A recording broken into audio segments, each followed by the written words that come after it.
Hello friends, welcome back to Vocab Builder. Our today's word is scrutinize. Scrutinize means to examine or inspect something very carefully and in detail. When you scrutinize something, you're not just looking at it, you're analyzing every small part of it.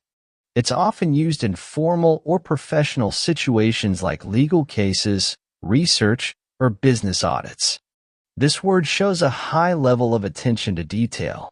Synonyms: examine, inspect, analyze, investigate. Antonyms: ignore, glance, neglect. Let's see some examples. The scientist scrutinized the data for any errors. Make sure to scrutinize the fine print before signing. The manager scrutinized every detail of the report. And that's the word scrutinize. A powerful verb that shows the importance of looking closely and thinking deeply. Now it's your turn. Drop your own sentence using scrutinize in the comments.